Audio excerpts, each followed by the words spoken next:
You don't hate yourself. You hate the mask you had to wear to survive. There's a difference, and recognizing it changes everything. The mask formed so gradually you didn't notice it hardening into place. Layer by layer, response by response, adaptation by adaptation. It began as protection, a way to navigate rooms where your authentic self wasn't safe, wasn't wanted, wasn't enough. Where being too loud got you silenced, where being too sensitive got you dismissed, where being too much got you abandoned. So you learned. You watched. You calibrated. You became a student of what was acceptable, what was rewarded, what kept you safe. You tucked away the parts of yourself that caused problems and amplified the parts that earned approval.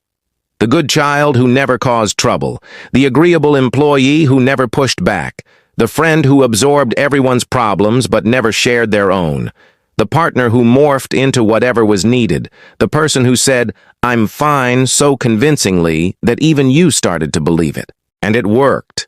The mask protected you, got you through, helped you survive situations where your raw, unfiltered self might not have made it. It earned you love, or what you thought was love. It kept you employed, kept you included, kept you from being rejected in the ways you feared most.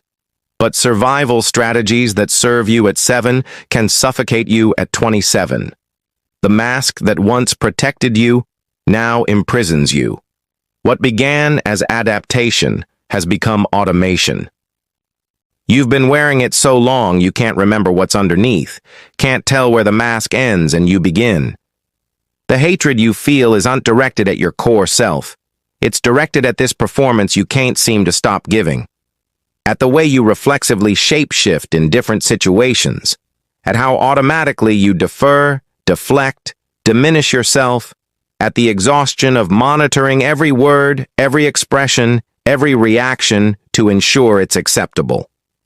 You hate how you laugh at jokes that aren't funny, how you apologize for things that aren't your fault, how you minimize your achievements so others feel comfortable, how you swallow your opinions when they might cause conflict, how you've become an expert at reading rooms but a stranger to your own desires. You hate the way you perform enthusiasm for things that bore you, the way you perform agreement with ideas that make your skin crawl, the way you perform happiness when you're dying inside, the way you've become so good at being what others need that you've forgotten what you need. Most of all, you hate how natural it's become, how the mask doesn't feel like acting anymore. It feels like breathing. How you can slip into it so seamlessly that you wonder if there's anything real left underneath. But here's what you need to understand. That automatic performance isn't your authentic self any more than a uniform defines the person wearing it. The mask is something you put on, not something you are. The fact that you hate it, that you feel suffocated by it, exhausted by it, disgusted by it, is proof that there's still someone alive underneath who knows the difference. Your hatred isn't self-hatred. It's mask hatred. It's your authentic self's immune response to something foreign that's been imposed on it for too long. It's your spirit's way of saying, "This isn't me. This isn't who I am. This isn't how I want to move through the world." The child who learned to be quiet wasn't born quiet. The teenager who learned to be invisible wasn't born invisible. The adult who learned to be agreeable wasn't born without opinions. These were adaptations, strategies, responses to environments that couldn't hold your full complexity. But adaptations aren't identity. The fact that you learned to survive by shrinking doesn't mean you're naturally small. The fact that you learned to please others by abandoning yourself doesn't mean you're naturally selfless. The fact that you learned to avoid conflict by swallowing your truth does not mean you're naturally peaceful. You are not your coping mechanisms. You are not your survival strategies. You are not the mask you wore to make it through. And recognizing this, really recognizing it, is the beginning of everything. Because once you understand that what you hate isn't your core self, but the costume you've been forced to wear, you can start the work of taking it off. Slowly, carefully, one layer at a time. This isn't about dramatic transformation. It's about the quiet work of distinguishing between what's authentic and what's performed. It's about noticing when you're shape-shifting and asking yourself, is this who I am, or is this who I think I need to be right now? It starts small, with tiny acts of authenticity that feel terrifying because they're so unfamiliar. Expressing a genuine opinion in a low-stakes conversation. Setting a small boundary when you'd normally say yes to everything. Wearing something that makes you feel like yourself instead of what you think others expect. It means learning to sit with the discomfort of disappointing people who were comfortable with your performance. Understanding that some relationships were built on the mask, not the person underneath. Accepting that the love you earned through performance was conditional love, and conditional love was never really love at all. The most radical thing you can do is stop trying to be palatable. Stop editing yourself to fit into spaces that require you to shrink. Stop performing versions of yourself that make others comfortable while making you disappear. This doesn't mean becoming cruel or inconsiderate.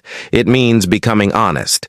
It means letting your real personality show instead of the sanitized version you think others can handle. It means expressing your actual thoughts instead of the thoughts you think will be well received. The people who knew your mask might be confused when you start removing it. They might prefer the version of you that never caused waves, never challenged them, never required them to adjust. They might call your authenticity selfishness, your boundaries meanness, your truth too much. Let them. Their discomfort with your authenticity is information about them, not about you. The people who truly care about you will celebrate your emergence. They'll love meeting the person who was hiding underneath all that performance. But most importantly, you'll start to love meeting yourself again. You'll remember what it feels like to laugh at things that actually amuse you. You'll remember what it feels like to want things without immediately questioning whether you deserve them. You'll remember what it feels like to have opinions that aren't carefully calculated to offend no one. The mask served its purpose. It got you through. It protected you when protection was necessary. But protection that continues long after the danger has passed becomes its own form of imprisonment. The mask that once kept you safe now keeps you from being seen, known, loved for who you actually are. You don't have to wear it anymore. You don't have to keep performing a version of yourself that makes everyone else comfortable while making you miserable. You don't have to keep shrinking to fit into spaces that were never meant to hold your full complexity. The hatred you feel isn't pointing towards something wrong with you, it's pointing towards something right with you. It's your authentic self's refusal to accept the performance as permanent. It's your spirit's insistence that there's more to you than what you've been showing the world. That hatred is actually love. Love for the person you really are. Love for the life you're meant to live. Love for the connections you're meant to have when you show up as yourself instead of as who you think others need you to be. The person underneath the mask isn't broken. They aren't too much or too little or wrong in some fundamental way. They're just human, complex, multifaceted, worthy of love and acceptance exactly as they are.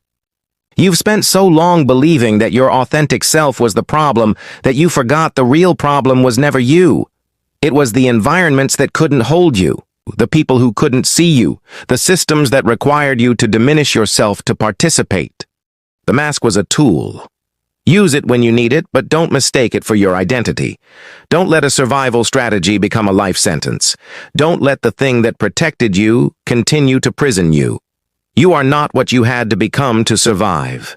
You are who you were before the world taught you that being yourself wasn't safe. You are who you are when no one is watching, when no expectations are pressing down on you, when you're free to exist without performance. The hatred you feel isn't self-hatred. It's the call of your authentic self, asking to be freed from the mask that no longer serves you. It's time to remember who you were before you learn to be who others needed you to be. You don't hate yourself. You hate hiding yourself. And you don't have to hide anymore. Take off the mask. Let them see you. Let yourself see you. The person underneath deserves to breathe.